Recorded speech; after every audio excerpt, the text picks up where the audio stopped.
I want to talk about more of an advanced therapeutic mindset you can take into your sessions called big picture thinking. Now, we teach this in our Masters of Advanced Conversational Hypnosis and a little bit in our ACH program as well. But really, it's the way to adopt a better way of thinking for you as the therapist to obviously speed up the session. So we call this big picture thinking. Now, I can't give you examples of this. I wish I could, but it's more of a spontaneous thing that has to happen like during the demos that we might do during our master's program, things like that. We can talk about big picture thinking and show the examples of it. So I'm going to do my best to just try and explain what is quite an abstract idea and really advanced as well, guys. Okay. So what it is, big picture thinking is the ability to see and hear what your client is trying to say.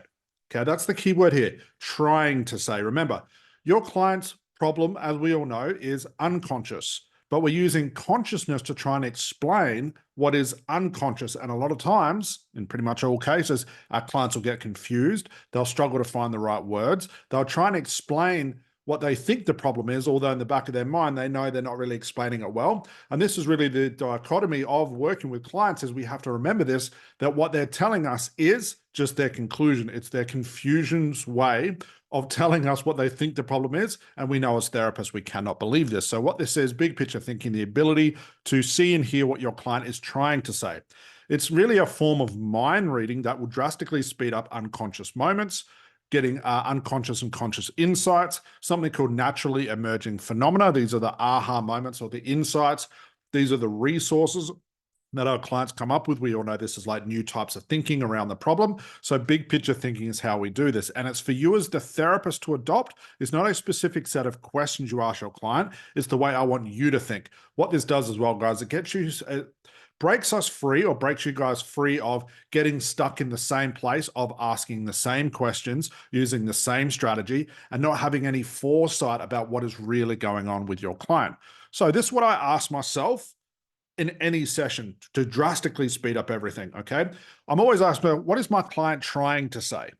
Now, what I want you to do, guys, with your next client, when they start talking, ask yourself this question, and I want you to notice, where does your mind take you?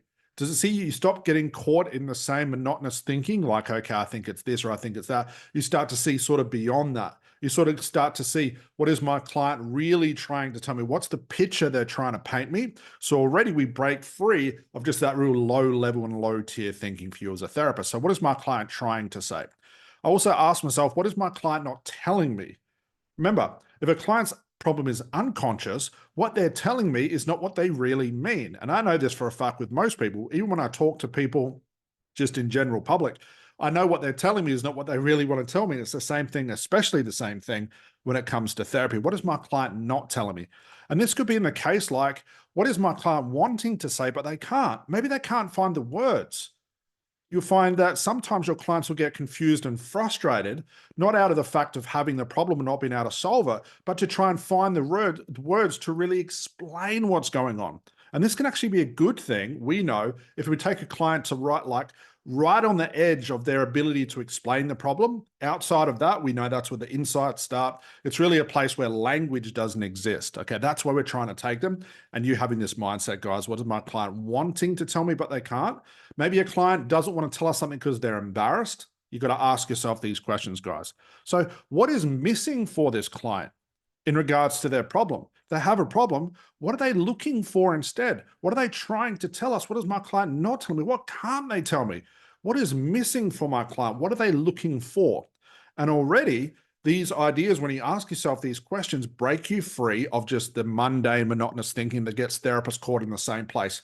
And you know you're caught in the same place is if you have to see your client over and over and over and over again. It's because you're coming from a place of the same type of thinking as your client to try and solve a very quote unquote big problem inside their minds. Now, what you don't want to do, guys, you can take these things on board. Like I said, this is a mindset strategy for you. Let's say you ask yourself a question like, what does my client try to say? And in your unconscious, you get a spur of an idea and think, oh, that's interesting. Hadn't thought of that before. You want to test this theory. You want to make sure the thinking we have as a therapist, am I right here? Am I on track? And you know you're on track because you might say to the client, hey, I'm just weird thinking here. Is this what you're trying to tell me? Is this really what's going on? And you'll sometimes see it in your client's face where they go, oh my God, How did you know that? That's what I've been trying to explain. That's it. And they feel it. And you actually start to see a lot of unconscious moments. We've had examples of this during our demos where our client will just drop smack bang into the middle of a trance and start, hallucinating and seeing visions and stuff like that, just from offering something that came to mind as a result of asking yourself this question. But you want to test all these things. Do not assume you're correct, guys. If you're watching this right now, guys, and behind you is all your certificates, look at those certificates for the last time and ignore them. You do not know anything more than the average human being because they can't explain their problem. And imagine you're now secondary to their explanation, you'll be just as lost as everybody else. So to adopt this thinking, like I said, this is quite advanced, it is very advanced. Don't come into this thinking you know more. It doesn't matter who you were trained by. Who cares what those certificates say? Let's be realistic. Anyone can get certified. You just have to show up. Who teaches that thing is irrelevant as well because they're only giving you their ideas as well. But you want to test these theories, guys. You do not know more than your client. Your client still knows a little bit more than you because they have the problem, but they're trying to explain it. Now you're secondary, if not the third tier of understanding. That's where the confusion starts. So don't adopt that attitude. You know more. If you get some insights into what you think your client's trying to tell you, guys, or what they're not trying to tell you, and you get some ideas, think, that's interesting. I wonder if this is what they mean. I wonder if this is the direction of the session needs to go. Test it out. Ask the questions. One or two things will happen. A client will say, no, that's not it. What I really mean is this, which is not a bad thing. I'll now correct you. Or they'll say, wow, how did you know that? And bang, you probably bypassed a good hour or so of just mucking around and going around the normal conscious fluff. So these are very, very powerful if used correctly. Adopt this thinking, guys, and let me know in the comments how you go once you use this with your clients. Hope that answered that question, guys. Big picture thinking. Enjoy. See you in the next video.